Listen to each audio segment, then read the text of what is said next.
Baik, kita mulai. Assalamualaikum warahmatullahi wabarakatuh. Sampai dulu airnya ini. Ini air untuk saya ya? Oh ya, terima kasih ya.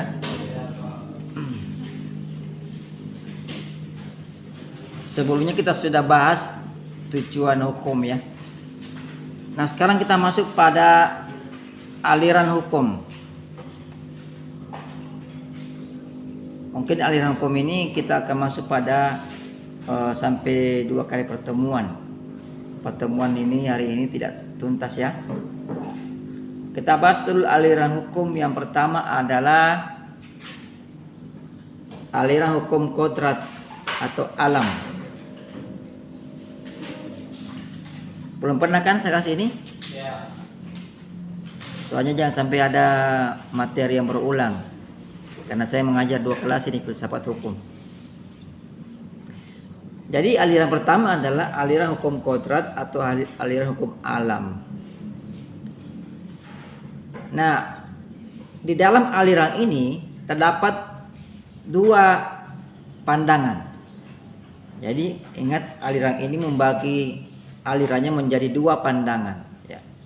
Yang pertama adalah pandangan teologis. Dan yang kedua adalah pandangan sekuler. Tahu arti teologis? Apa teologis itu? Dari teo dan logis. Apa itu? Berkaitan dengan ketuhanan. Ya. Jadi pandangan teologis ini ya menyatakan bahwa seluruh alam semesta itu diatur oleh Tuhan yang Maha Esa. Jadi ada pengakuan dari pandangan teologis bahwa alam semesta ini itu diciptakan oleh Tuhan yang Maha Esa. Sehingga Tuhan yang meletakkan prinsip-prinsip yang abadi untuk mengatur segala di dalam kehidupan ini, ya. Di dalam kehidupan di dunia ini. Sehingga dengan demikian seluruh aturan yang diciptakan oleh manusia harus berdasar pada hukum Tuhan yang abadi itu. Jadi tidak boleh bertentangan dengan apa yang telah diperintahkan oleh Tuhan. Ini dalam pandangan teologis. Ya. Sehingga tidak boleh bertentangan dengan apa yang diperintahkan oleh Tuhan. Jadi seluruh aturan yang dibuat oleh manusia, ya, itu tidak boleh bertentangan dengan apa yang diperintahkan oleh Tuhan. Jadi selalu berdasarkan kepada Tuhan, hukum-hukum Tuhan. Ya. Hukum manusia tidak boleh bertentangan dengan hukum Tuhan. Hukum Tuhan di sini dianggap abadi oleh pandangan ini. Nah, berikutnya pandangan kedua adalah pandangan sekuler.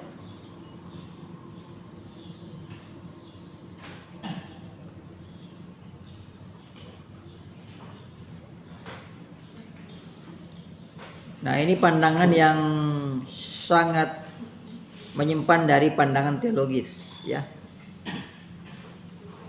Pandangan ini atau pandangan sekuler ini meyakini bahwa manusia itu memiliki kemampuan akal budi.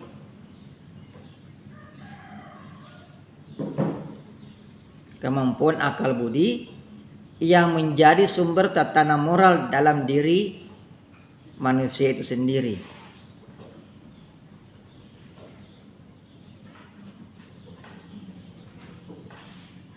Menurut aliran ini, menurut pandangan ini atau pandangan sekuler, moral itu tidak ada hubungannya dengan hukum-hukum Tuhan yang tertulis dalam kitab suci. Ya, tidak ada, dipisahkan.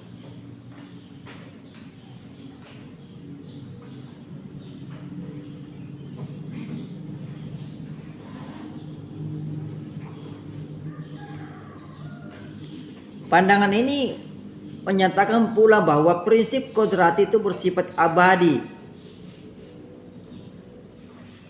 Jadi dia menyatakan bahwa tatanan moral dalam diri manusia itu sifatnya kodrati dan abadi itu sifat-sifat kodrati, artinya memang sudah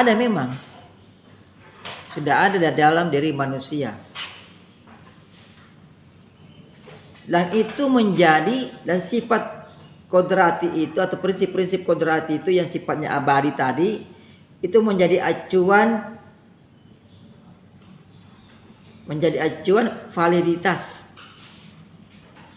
segala norma yang digapai dengan penalaran yang tepat dan menggunakan logika. Jadi prinsip-prinsip kodrati ini ya memang itu bersifat abadi menurutnya ya pandangan ini, dan itu karena itu sifat-sifat prinsip-prinsip kodrati itu memang sudah ada dalam diri manusia ya, setiap manusia memilikinya, maka itu menjadi acuan untuk validitas segala norma ya, yang dibuat oleh manusia, tentu melalui penalaran yang tepat dan benar, melalui logika, bicara logika dia. Dan lebih kacaunya lagi, pandangan ini menyatakan bahwa prinsip-prinsip kodrati itu tidak ada hubungannya dengan hukum Tuhan, dipisahkan. Dan kata lain dia menyatakan kesimpulannya bahwa hukum positif itu tidak bersumber kepada hukum Tuhan, tapi ada di akal manusia, ada dalam di prinsip-prinsip kodratnya manusia.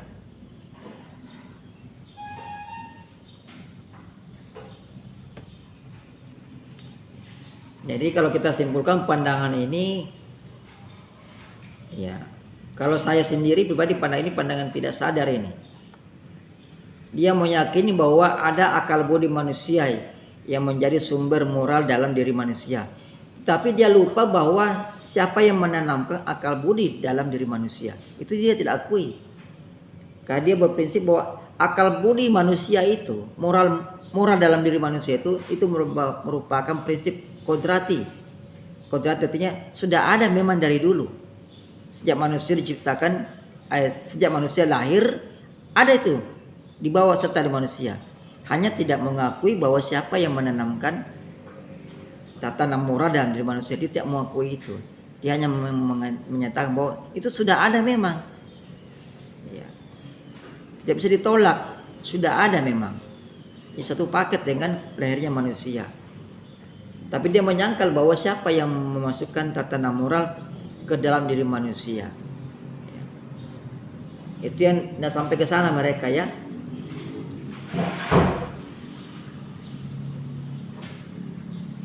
Kemudian aliran berikutnya adalah aliran hukum positif.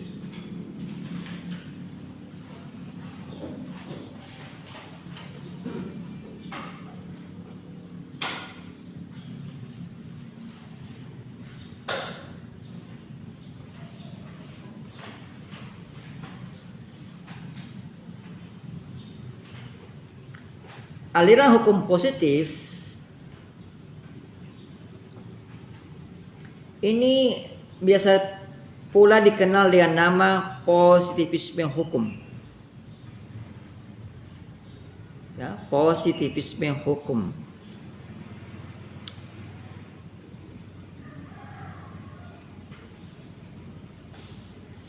Aliran ini beranggapan bahwa hukum itu adalah perintah penguasa.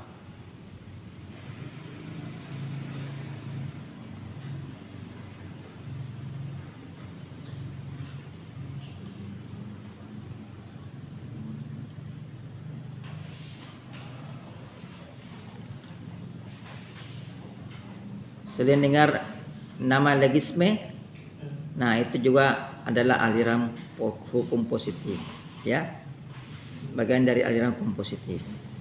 Nah, legisme, ya, itu lebih tegas lagi menyatakan bahwa hukum itu identik dengan undang-undang.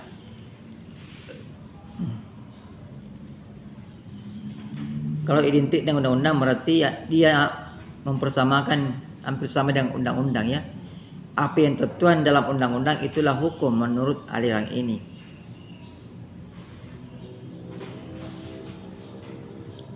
Jadi apa yang tertulis itulah hukum. Dia tidak mengakui hukum yang tidak tertulis. Norma yang tidak tertulis menurutnya aliran ini bukanlah hukum. Ya. Kalau di hukum adat itu bukan, ini aliran ini tidak mengakuinya.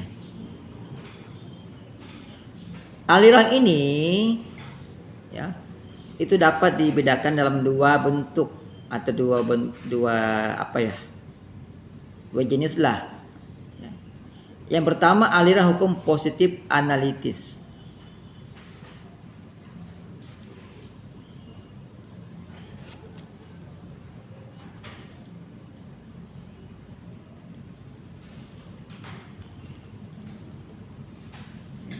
Atau nama lainnya analytical jurisprudence. Ini nama lainnya analytical jurisprudence. Atau biasa pula disebut dengan positivisme sosiologis.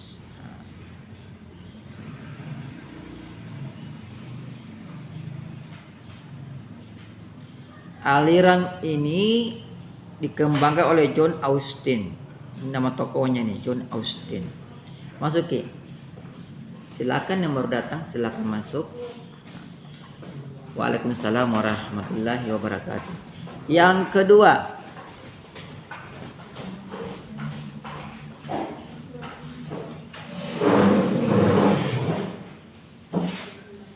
memang tempat duduk paling belakang adalah tempat duduk yang paling menyenangkan bagi mahasiswa. Tapi ya, yakinlah bahwa kalau Anda sudah biasa duduk di belakang, ya, Anda akan kikuk ketika membawakan presentasi. Enak duduk depan sebenarnya itu. Suara langsung nyampe toh. Nah, aliran kedua yang pembagian dari aliran kompositif adalah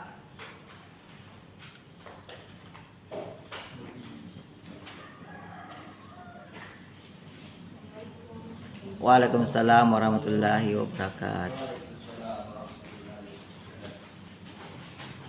Aliran kedua adalah aliran hukum murni.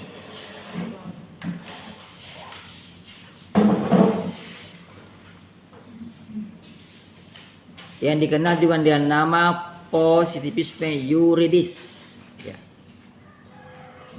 Yang nama lainnya adalah positivisme yuridis.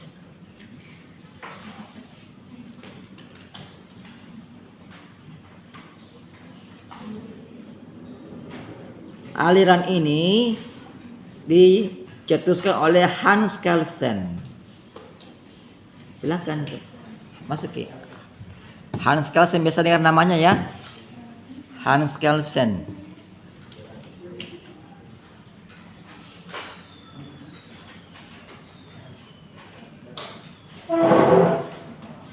Atau dalam bahasa aslinya ini teorinya ini dikenal dengan istilah pure law theory. Pure itu murni, pure bukan pure ya, pure. Law tahu kan tulisannya LAW, teori juga tahu kan tulisannya. Kalau diterjemahkan menjadi teori hukum murni. Itu dicetuskan oleh Hans Kelsen. Nah, tak terasa kita sudah lama kuliah ya. Cukup sampai sini dulu. Kita lanjutkan pada minggu depan. Sekian dari saya. Wassalamualaikum warahmatullahi wabarakatuh.